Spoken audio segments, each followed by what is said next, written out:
Assalamualaikum warahmatullahi wabarakatuh. Perkenalkan, nama saya Nurul Anifa dengan nomor induk mahasiswa 201720404075, kelas 3 Manajemen Zakat dan Wakaf B, Fakultas Ekonomi dan Bisnis Islam, Universitas Islam Negeri Profesor Syaifuddin Syuhri Purwokerto. Di sini saya akan menjelaskan tentang permasalahan ekonomi makro di Indonesia. Ada beberapa permasalahan ekonomi makro di Indonesia, di antaranya yaitu pertumbuhan ekonomi terganggu, tajamnya angka pengangguran dan kemiskinan, terjadinya krisis nilai tukar uang terhadap utang luar negeri, terjadinya inflasi, dan kekalahan daya saing. Di video ini saya akan sedikit mengulas tentang tajamnya angka pengangguran dan kemiskinan di Indonesia. Pengangguran dan kemiskinan merupakan momok di banyak negara, termasuk negara maju seperti Amerika Serikat sekalipun. Ternyata tercatat 15 juta tenaga kerja atau sekitar 8% lebih menganggur, apalagi di negara-negara maju berkembang seperti di Indonesia. Lembaga Penyelidikan Ekonomi dan Masyarakat Fakultas Ekonomi dan Bisnis Universitas Indonesia menyebut krisis di sektor kesehatan akibat adanya pandemi COVID-19 turut mempengaruhi kondisi sosial ekonomi masyarakat, termasuk diantaranya adalah memberikan dampak bagi kondisi kemiskinan dan ketimpangan di Indonesia. Hal ini terjadi pada sebagaimana angka kemiskinan pada September 2020 meningkat dibanding pada Maret 2020. Terlebih jika dibandingkan dengan presentasi dan jumlah penduduk miskin Indonesia yang sebelumnya terus mengalami penurunan selama 10 tahun terakhir. Kondisi peningkatan angka kemiskinan ini merupakan akibat dari pemberlakuan pembatasan sosial berskala besar atau PSBB pada April 2020 yang menurunkan aktivitas ekonomi masyarakat secara umum sehingga mempengaruhi pendapatan dan konsumsi masyarakat, seperti dikutip dalam laporannya Jumat 13 bulan 8 2021. Pemerintah Indonesia telah merespon krisis akibat pandemi ini dengan mengeluarkan berbagai kebijakan yang bertujuan untuk mengatasi pandemi yang dirasakan oleh masyarakat. Pada tahun 2020, pemerintah menganggarkan sejumlah 695,2 triliun untuk membiayai program pemulihan ekonomi nasional atau PEN yang salah satu tujuannya adalah menjaga tingkat konsumsi masyarakat di masa pandemi. Anggaran PEN paling besar dialokasikan untuk perlindungan sosial sebanyak 33% dan UKM sebanyak 17%. Penyaluran PEN yang membutuhkan proses verifikasi penerima bantuan atau stimulus mulai banyak dilakukan pada akhir Juni 2020 sehingga pada bulan September 2020 masih belum terlalu berdampak. Sementara itu, pada akhir bulan September 2020 terrealisasi anggaran PEN untuk perlindungan sosial dan UMKM masing-masing baru mencapai 67% dari 48%. Meningkatnya angka kemiskinan dan ketimpangan pada periode ini diduga salah satu merupakan akibat dari efek multiplier stimulus PEN yang belum dirasakan di masyarakat. Dengan peningkatan realisasi anggaran pada tahun 2020 yang mencapai 72%, upaya pemulihan ekonomi melalui pemberian stimulus oleh pemerintah mulai menunjukkan hasil. Lembaga Penyelidikan Ekonomi dan Masyarakat Fakultas Ekonomi dan Bisnis Universitas Indonesia menyebut krisis di sektor kesehatan akibat adanya pandemi COVID-19 turut mempengaruhi kondisi sosial ekonomi masyarakat, termasuk diantaranya adalah memberikan dampak bagi kondisi kemiskinan dan ketimpangan di Indonesia. Hal ini terjadi pada sebagaimana angka kemiskinan pada September 2020 meningkat dibanding pada Maret 2020. Terlebih jika dibandingkan dengan presentasi dan jumlah penduduk miskin Indonesia yang sebelumnya terus mengalami penurunan selama 10 tahun terakhir. Kondisi peningkatan angka kemiskinan ini merupakan akibat dari pemberlakuan pembatasan sosial berskala besar atau PSBB pada April 2020 yang menurunkan aktivitas ekonomi masyarakat secara umum sehingga mempengaruhi pendapatan dan konsumsi masyarakat, seperti dikutip dalam laporannya Jumat 13 bulan 8 2021. Pemerintah Indonesia telah merespon krisis akibat pandemi ini dengan mengeluarkan berbagai kebijakan yang bertujuan untuk mengatasi pandemi yang dirasakan oleh masyarakat. Pada tahun 2020, pemerintah menganggarkan sejumlah 695,2 triliun untuk membiayai program pemulihan ekonomi nasional atau PEN yang salah satu tujuannya adalah menjaga tingkat konsumsi masyarakat di masa pandemi. Anggaran PEN paling besar dialokasikan untuk perlindungan sosial sebanyak 33% dan UKM sebanyak 17%. Penyaluran PEN yang membutuhkan proses verifikasi penerima bantuan atau stimulus mulai banyak dilakukan pada akhir Juni 2020 sehingga pada bulan September 2020 masih belum terlalu berdampak. Sementara itu, pada akhir bulan September 2020 terrealisasi anggaran PEN untuk perlindungan sosial dan UMKM masing-masing baru mencapai 67% dari 48%.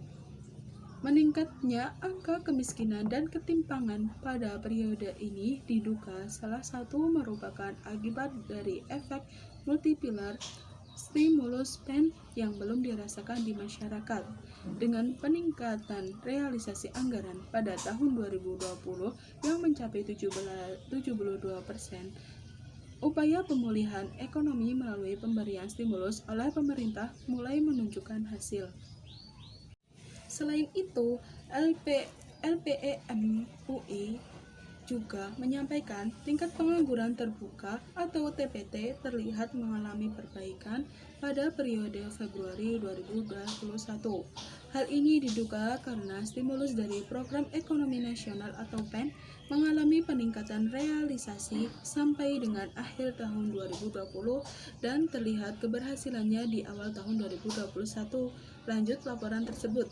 Tercatat bahwa di akhir 2020, realisasi PEN untuk stimulus usaha mencapai 45% dan bantuan untuk UKM mencapai 93%. Di sisi lain, jumlah penduduk usia kerja yang terdampak pandemi COVID-19 juga mengalami penurunan pada Februari 2021 sebanyak 19,10 juta orang dibandingkan dengan Agustus 2020, yaitu 29,12 juta orang. Penurunan paling besar terjadi pada jumlah orang yang bekerja dengan pengurangan jam kerja akibat pandemi, yaitu 8,31 juta orang. Selain itu, jika dilihat dari tenaga kerja berdasarkan status pekerjaan utama, jika dibandingkan antara Februari 2020 dan Februari 2021, terlihat adanya penurunan pada kelompok buruh, karyawan, dan pegawai, serta kenaikan pada kelompok tenaga kerja yang berusaha sendiri, berusaha dibantu buruh tidak tetap atau tidak dibayar, dan pekerja keluarga yang atau tidak dibayar. Kelompok pekerja ini dimungkinkan merupakan pekerja yang mengalami dampak pandemi akibat pengurangan jumlah pekerja atau penduduk yang masuk ke angkatan kerja dengan tujuan untuk membantu perekonomian keluarga yang terdampak pandemi. Kelompok tenaga kerja ini diduga bukan merupakan kelompok yang masuk dalam data terpadu kesejahteraan sosial atau DTKS dan berupaya untuk menyambung hidup dengan membuat usaha baru dan masih berskala mikro. Pandemi COVID-19 membuat pengangguran dan kemiskinan semakin melonjak di Indonesia. Akibat COVID-19, banyak perusahaan yang kalah saing dan tidak bisa bertahan dan akhirnya bangkrut. Mau tidak mau, perusahaan melakukan PHK terhadap karyawannya. Perusahaan yang seharusnya merekrut banyak karyawan akibat pandemi COVID-19, perusahaan malah banyak melakukan PHK kepada karyawannya untuk kelangsungan hidup perusahaan agar bisa terselamatkan dari kebangkrutan, sehingga karyawan yang terkena PHK tidak memiliki pekerjaan, dan sebab itulah angka pengangguran dan kemiskinan di Indonesia semakin melonjak. Kondisi pengangguran dan kemiskinan bukan hanya disebabkan oleh banyak karyawan yang di PHK, juga diakibatkan dari pemberlakuan pembatasan kegiatan masyarakat atau PPKM yang terus-menerus diperpanjang, sehingga penghasilan masyarakat juga semakin berkurang, sedangkan kebutuhan masyarakat tetap bahkan bisa bertambah. Bukan hanya itu saja, harga barang-barang juga semakin naik, sehingga hal itu mengakibatkan adanya ketidakseimbangan antara pendapat dan kebutuhan masyarakat. Bukan hanya itu saja, Economic Core Indonesia Ahmad Akbar Susanto dalam Kompas.com juga memaparkan bahwa beliau memprediksi tingkat pengangguran dan kemiskinan di Indonesia akan meningkat pada tahun 2021, setelah sebelumnya membaik dari bulan Februari ke Maret tahun 2021. Berdasarkan perkiraannya, proyeksi tingkat pengangguran terbuka atau TPT pada bulan Agustus 2021 ini direntang 7,15% menjadi 7,07%.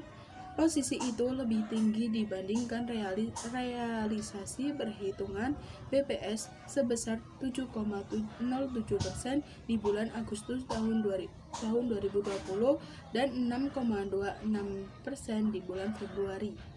Dari permasalahan-permasalahan yang ada, pemerintah Indonesia telah menyiapkan langkah-langkah antisipasi untuk mengatasi permasalahan pengangguran akibat pandemi COVID-19 di sektor ketenagakerjaan.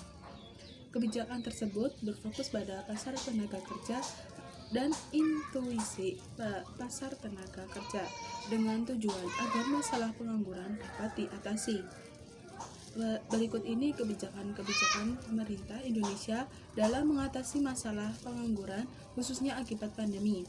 Yang pertama yaitu mengalokasikan dana untuk penanganan COVID-19 sebesar 46,6 miliar dolar Amerika Serikat, termasuk stimulus ekonomi bagi para pelaku usaha 17,2 miliar dolar Amerika Serikat.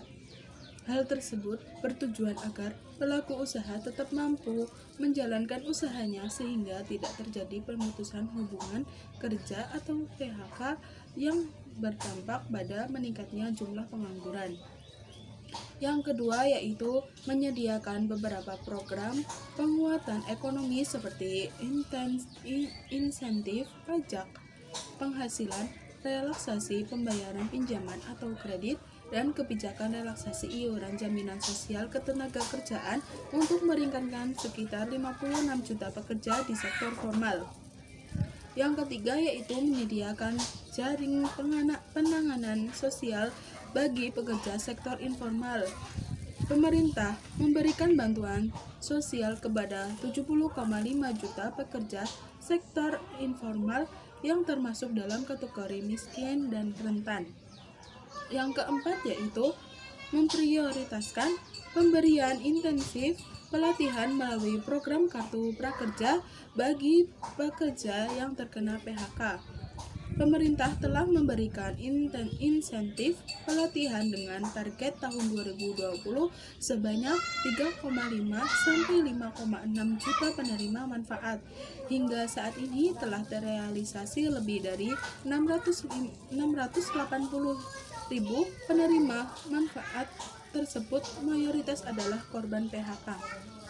Yang kelima yaitu memperbanyak program perluasan kesempatan kerja seperti padat karya tunai, padat karya produktif, terapan teknologi tepat guna atau TTG, tenaga kerja mandiri atau TKM, dan kewirausahaan yang bertujuan untuk menyerap tenaga kerja.